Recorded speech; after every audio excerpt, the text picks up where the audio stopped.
भगवान की मर्जी। एक आदमी मंदिर में सेवक था। उसका काम मंदिर की साफ सफाई करना था। भक्तों और श्रद्धालुओं द्वारा दिए गए दान में से थोड़ा बहुत उसे मंदिर के पुजारी के रूप में दे दिया जाता था और इसी से उसकी गुजर बसर चल रही थी। वो अपनी जिंदगी में बहुत परेशान और दुखी था। मंदिर में काम करते करते दिन भर अपनी जिंदगी को लेकर शिकायतें करता रहता। एक दिन शिकायत करते हुए वो भगवान से बोला, भगवान, आपकी जिंदगी कितनी आसान है। आपको बस एक जगह आराम से खड़े रहना होता है। मेरी जिंदगी को देखो, कितनी कठिन जिंदगी जी रहा हूं मैं।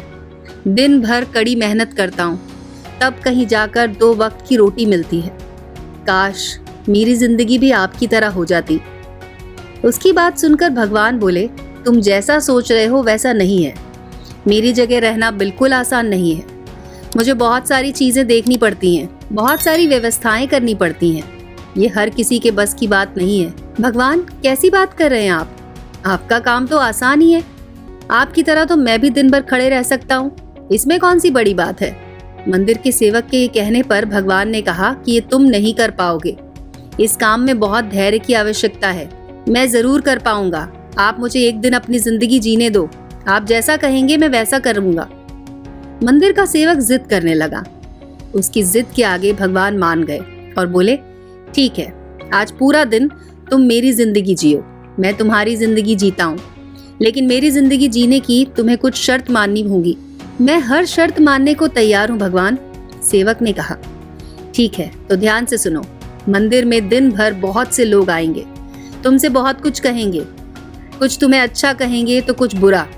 तुम्हें हर किसी की बात चुपचाप एक जगह मूर्ति की तरह खड़े रहकर धैर्य के साथ सुननी है और उन पर कोई प्रतिक्रिया नहीं देनी है। इस पर सेवक मान गया। भगवान और उसने अपनी जिंदगी एक दिन के लिए आपस में बदल ली। सेवक भगवान की जगह मूर्ति बनकर खड़ा हो गया। भगवान मंदिर की साफ सफाई का काम निपटा कर वहां से चले गए। कुछ समय बीतने के बाद मंदिर में एक धनी व्यापारी आया। भगवान से प्रार्थना करते हुए कहा, भगवान, मैं एक नई फैक्ट्री डाल रहा हूँ। मुझे आशीर्वाद दीजिए कि फैक्ट्री अच्छी तरह चले और मैं इससे अच्छा मुनाफा कमाऊं। प्रार्थना करने के बाद वो प्रणाम करने के लिए नीचे झुका तो उसका बटुआ नीचे गिर गया। जब वो वहां से जाने लगा तो भगवान की जगह खड़े मंदिर के सेवक का मन हुआ कि उसे बता दे कि उसका बटुआ गिर गया है, लेकिन शर्त के अनुसार उसे चुप रहना था। इसलिए वो कुछ नहीं बोला और खामोश खड़ा रहा। उसके तुरंत बाद एक गरीब आदमी आया और वो भगवान से बोला, भगवान, बहुत गरीबी में जीवन काट रहा हूँ। परिवार का पेट पालना है, माँ की दवाई की व्यवस्था करनी है। समझ नहीं पा रहा हूँ कि इतना सब कैसे करूँ। आज मेरे पास बस 1 रुपया है। इससे मैं क्या कर पाऊंगा? आप ही कुछ चमत्कार करो और मेरे लिए धन की व्यवस्था कर दो। प्रार्थना करने के बाद जैसे ही वो जाने को हुआ, उससे नीचे गिरा व्यापारी का बटुआ दिख गया। उसने बटुआ उठा लिया और भगवान को धन्यवाद देते हुए कहा, भगवान, आप धन्य हैं। आपने मेरी प्रार्थना इतनी जल्दी सुन ली। इन पैसों से मेरा परिवार कुछ दिन भोजन कर सकता है। माँ की दवा की भी व्यवस्था हो जाएगी। भगवान को धन्यवाद देकर वो वहां से जाने लगा। तब भगवान बने मंदिर के सेवक का मन हुआ कि उसे बता दे कि वो बटुआ तो व्यापारी का है, उसे मैंने नहीं दिया है। वो जो कर रहा है वो चोरी है। लेकिन वो चुप रहने के लिए विवश था, इसलिए मन मारकर चुपचाप खड़ा रहा। मंदिर में आने वाला तीसरा व्यक्ति एक नाविक था। वो 15 दिन के लिए समुद्री यात्रा पर जा रहा था। भगवान से उसने प्रार्थना की थी कि उसकी यात्रा सुरक्षित रहे और वो सकुशल वापस आ सके।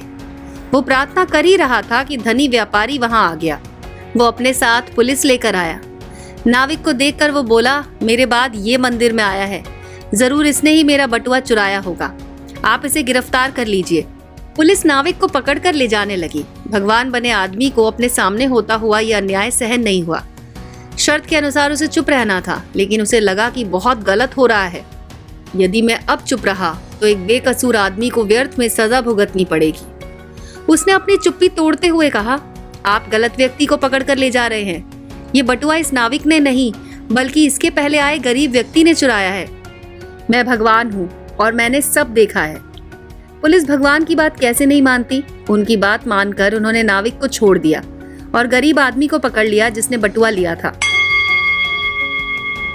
शाम को जब भगवान वापस आए तो मंदिर के सेवक ने पूरे दिन की कहानी बता दी और उसे बहुत गर्व हुआ कि आज उसने एक व्यक्ति के साथ अन्याय होने से बचा लिया। देखिए, आपकी जिंदगी जीकर मैंने कितना अच्छा काम किया है। उसकी बात सुनकर भगवान ने कहा, ये तुमने क्या किया? मैंने तुमसे कहा था कि चुपचाप मूर्ति बनकर खड़े रहना, लेकिन वैसा ना करके तुमने मेरी पूरी योजना पर पानी फेर दिया। उस धनी व्यापारी ने बुरे कर्म करके इतना धन कमाया था। यदि उसमें से कुछ पैसे गरीब आदमी को मिल जाते तो उसका भला हो जाता और व्यापारी के पाप कुछ कम हो जाते। जिस नाविक को तुमने समुद्री यात्रा पर भेज दिया, अब वो जीवित वापस नहीं आ पाएगा। समुद्र में बहुत बड़ा तूफान आने वाला है। अगर वो कुछ दिन जेल में रहता तो कम से कम बच जाता। सेवक को यह सुनकर एहसास हुआ कि वो तो बस वही देख पा रहा था जो आंखों के सामने हो रहा था। उन सब के पीछे की वास्तविकता को वो देख ही नहीं पा रहा था, जबकि भगवान जीवन के हर पहलू पर विचार करके अपनी योजना बनाते हैं और लोगों के जीवन को चलाते हैं। तो इस कहानी से हमें क्या शिक्षा मिलती है? अगर आपकी मर्जी से कुछ नहीं हो रहा है तो इसका अर्थ है कि भगवान की मर्जी से हो रहा है। देर से ही सही, भगवान की मर्जी से सब अच्छा ही होगा। तो दोस्तों, ऐसे ही और कहानियों के लिए सब्सक्राइब कर लें चमत्कारी टोटके को और बेल आइकन को दबा दें, जिससे कि आपको हमारे नए वीडियोस के अपडेट तुरंत मिल जाएंगे।